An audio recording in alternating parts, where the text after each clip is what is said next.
Next game will be, beginning the overall Sunday afternoon slate, will be Brisbane versus Sydney, which going into this was highly predicted, highly built up as the game of the round. The game you just couldn't miss in general with Omi ways. And it lived up to that well and truly. The first quarter was like back and forth. Two absolutely star midfielders. Neil, McCluggage, Archie, Rayner going up against the big three of Heaney, Goulden and Water was just amazing. Almost a bit of state of origin, Queensland, New South Wales to it. So fun to watch, and it was just back and forth. But I felt like in the second, that's when Sydney took some ascendancy in the contest and really took up to Brisbane's game and had a strong lead. In the third quarter, I felt their inaccuracy did let them down. And when guys like Water and some of their forwards like Amadi and forward could have had big shots, they just kept Brisbane a little bit in the contest when Brisbane were not playing at their best. Absolutely, their tall forwards Danaher and Hipwood had not fired a single shot in this game. And in the fourth quarter, Sydney were up, and overall, I was at the table and I was like, I know Brisbane can do better. Brisbane have so much more to give in season 2024. I know they can pull this off. You have way more to give than this. And just like the Melbourne game, who came up and saved Brisbane when they needed it most? That's right. Hugh McCluggage, the hero. 2 straight goals, 2-point game. After that, it was just back and forth all throughout. I felt like every time Brisbane scored, Sydney were able to answer, and it was just who was going to take the moment, who was going to firmly grasp it and take one of the wins of the year. And it was Callum Archie with a massive snapshot that put the Gabba into eruption mode. And ultimately, Brisbane were able to hang on in a tight defensive struggle at the end to take a massive win for their season.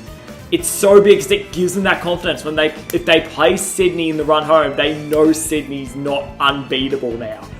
They know they can get Sydney and they know they can beat them when it matters. So it is just so big for all their confidence. And now that with 3 Gabba games left, they can probably run in and get a top 4 chance, which a few weeks ago I thought they were going to miss finals. So it's just absolutely massive for Brisbane.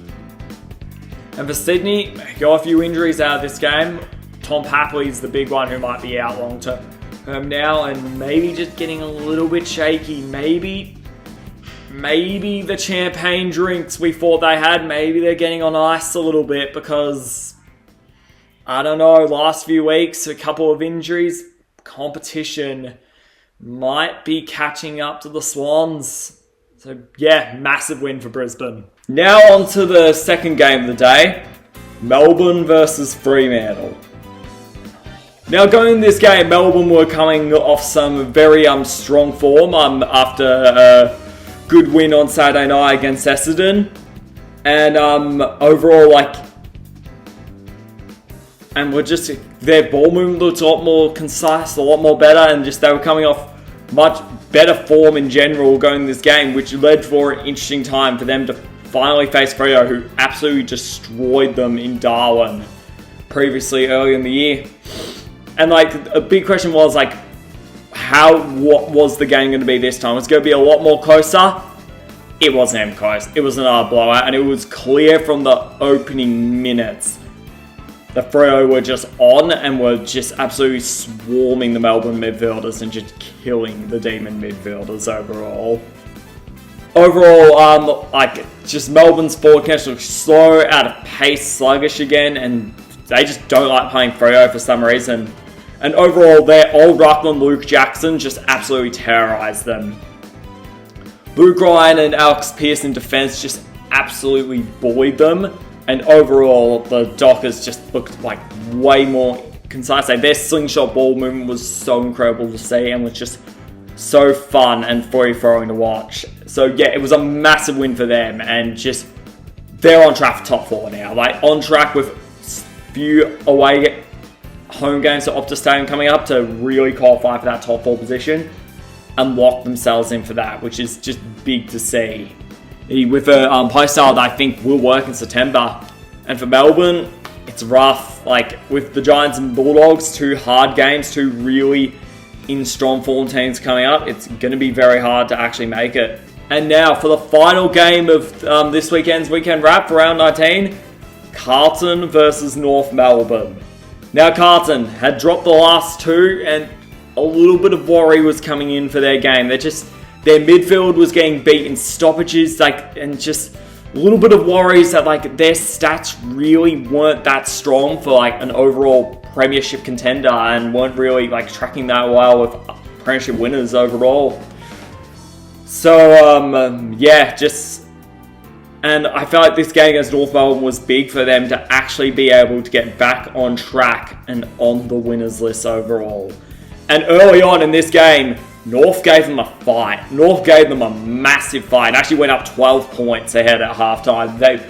Carlton getting absolutely bullied in the midfield. Harry Cheezel was just running all over them. Jordan Wardlaw was playing so well. It was another game that showed just how well the Roos have progressed in this season. And it might almost be time to get out of the dark ages. It really might almost be time for them to get out of the basement. And their midfield pressure and overall forward pressure was just so incredible to see. And you were wondering how Carlton were going to overall come back and attack into this game. And credit to them, kicked 6 goals in a row in the quarter. Charlie Curnow and Harry Mackay were absolute fiends. North's defenders overall couldn't stop them, and it really felt like Carlton's pressure, which ramped into the 200 meter mark to open the 4th quarter, was absolutely third quarter was phenomenal to see. They were a bit shaky to begin the 4th, but overall were just able to hang on thanks to mainly Charlie Curnow brilliance. A little bit of worries on the injury front though. Tom de Koning out for the rest of the regular season now, so that's a big loss for Carlton overall in terms of their in general injury concerns. But overall, I think both sides came away really happy with that performance. I think Carlton, despite the injuries, would be happy to get out of the rut and get back on the winners list. Whilst North Melbourne fans, I think this is another game that proved just how well they're progressing in this season and how well their young kids are developing, which they would just love to see. And overall, that will do it for this weekend's weekend wrap. Hope you guys enjoyed the extra 2-part idea. I just thought it would be a bit better in terms of in general for my schedule, it would just be a little bit easier for me to do it this way. And overall, one big takeaway going into the next round, round 20. Sydney Bulldogs game is absolutely big. I feel like if the Dogs win that, watch out for them making a potential preliminary final. So yeah, and overall, also enjoy the Olympics. Such a fun time of year. Might make a video or two, who knows?